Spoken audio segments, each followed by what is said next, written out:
Saudações fraternas, que a paz do Cristo esteja sempre entre nós.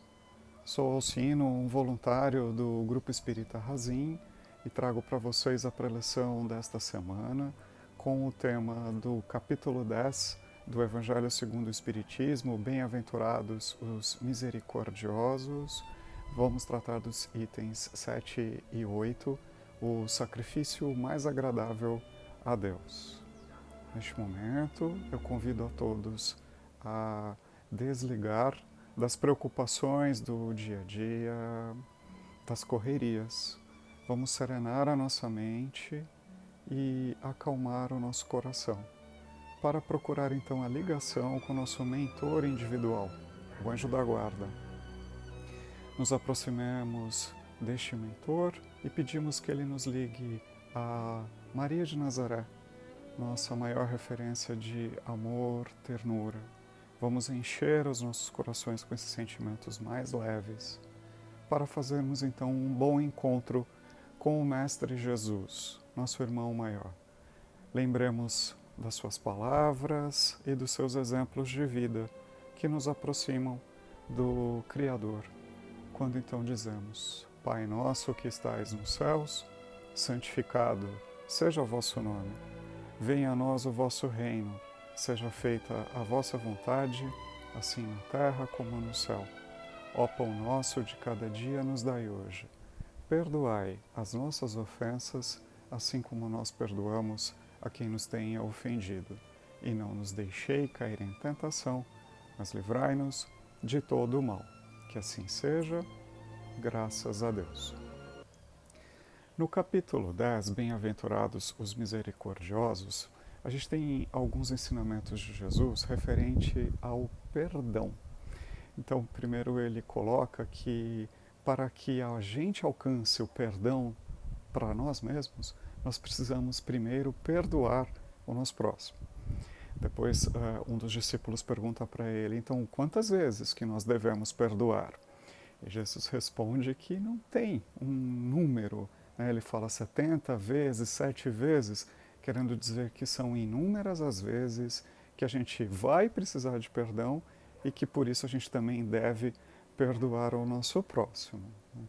E então, o que é o sentido deste trecho agora, que é o sacrifício mais agradável a Deus? Jesus coloca no começo desta mensagem que antes de nós oferecermos no altar as nossas oferendas, a gente primeiro precisa se reconciliar com os nossos adversários e perdoar aqueles que nos ofenderam. Por que ele falou nesses termos? Porque para o povo daquela época era ainda comum, uma prática do dia a dia, fazer oferendas materiais no altar dos templos. Eles levavam animais, eles levavam alimentos e ofereciam como uma troca, com a espera de que aquilo pudesse reverter em benefícios para si, para a melhoria da sua vida, acreditando mesmo que daquela forma teria uma vida melhor. O Espiritismo e o Cristianismo vêm esclarecer para a gente que não se trata de uma troca material. O que a gente tem que oferecer no altar da vida e não no altar dos tempos é o sacrifício do nosso ressentimento. É oferecer nossas almas. Isso que realmente é o sacrifício mais agradável a Deus. Então, por que é tão difícil de nós fazermos isso? Porque nós ainda resistimos a nos desprender do nosso orgulho e do nosso egoísmo. Nós queremos sempre estar certos, queremos ser os donos da verdade, somos intransigentes ainda. Não aceitamos que outras pessoas possam combater as nossas opiniões, as nossas ideias. E muitas vezes neste momento de debate, neste momento de diferença de opiniões, a gente cria inimizades, a gente se indispõe com o nosso próximo. Então, porque nenhum dos dois foi capaz de ceder, nenhum dos dois foi capaz de entender a opinião do outro ou entender que o outro podia fazer aquela escolha. A gente achava que ele deveria fazer a nossa escolha. Então, quer dizer que essa intransigência, essa incapacidade de aceitar o próximo, suas opiniões, suas ideias, suas escolhas, suas motivações, é que fazem com que a gente crie ressentimentos, rancores, mágoas. E é isso que a gente deve sacrificar. A gente deve tentar se desprender desses rancores, desses ressentimentos, dessas mágoas, porque eles não nos fazem caminhar para frente espiritualmente. Eles não fazem com que a gente possa se sentir mais feliz. Ao contrário, eles trazem para a gente mais angústia, mais sofrimento, nos prendem ao invés de nos libertar. Eles criam amarras, não deixam que a gente avance nessa caminhada aí do crescimento espiritual.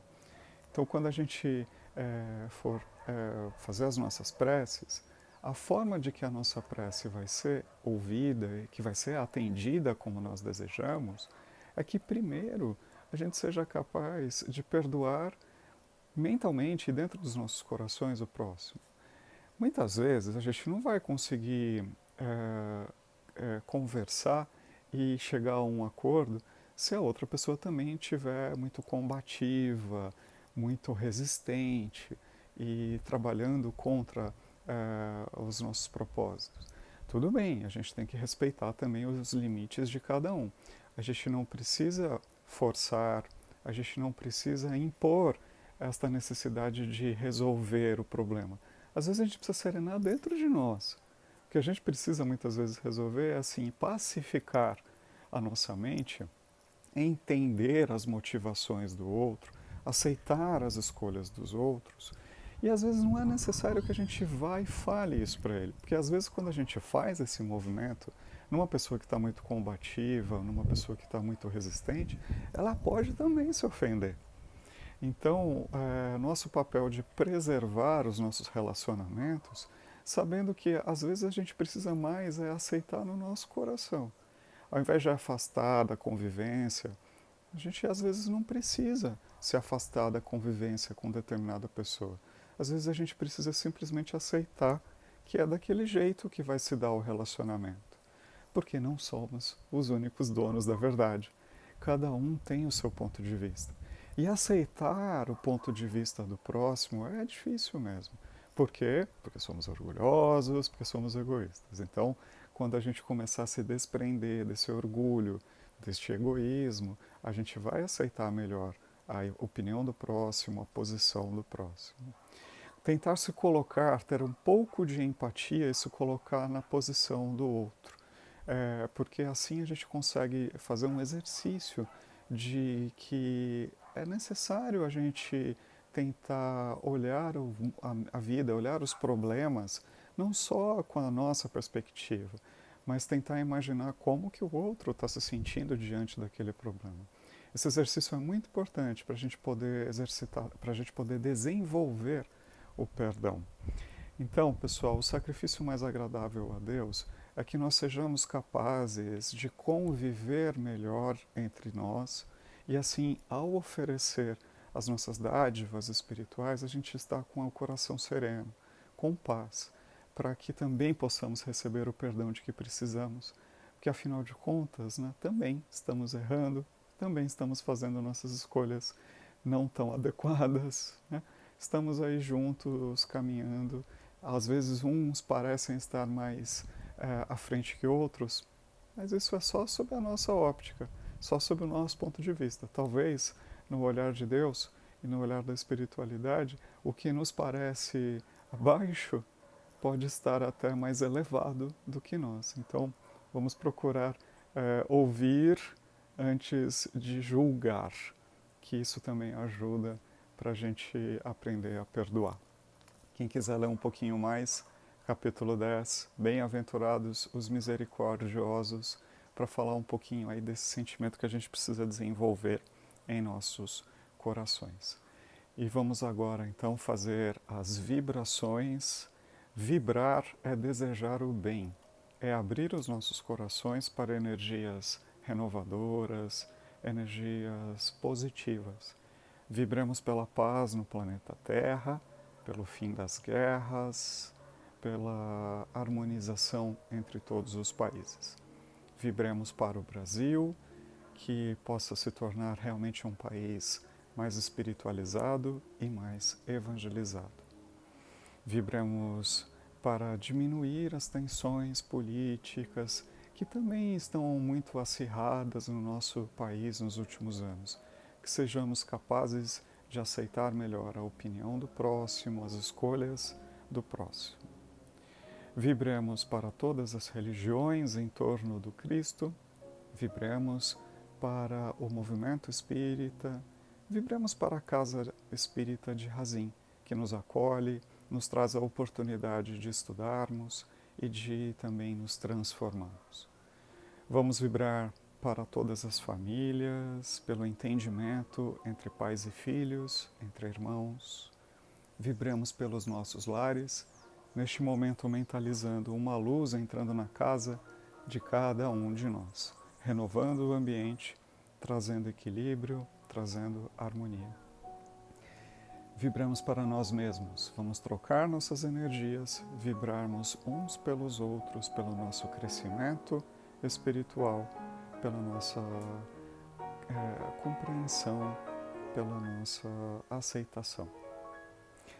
Que possamos cada dia sermos um pouco melhor do que fomos na véspera. Encerramos então o Evangelho dessa noite com muito obrigado e graças a Deus. Assim eu me despeço, esperando que numa próxima oportunidade possamos mais uma vez dividir, compartilhar. Fiquem todos bem, tenham uma excelente semana. Que assim seja.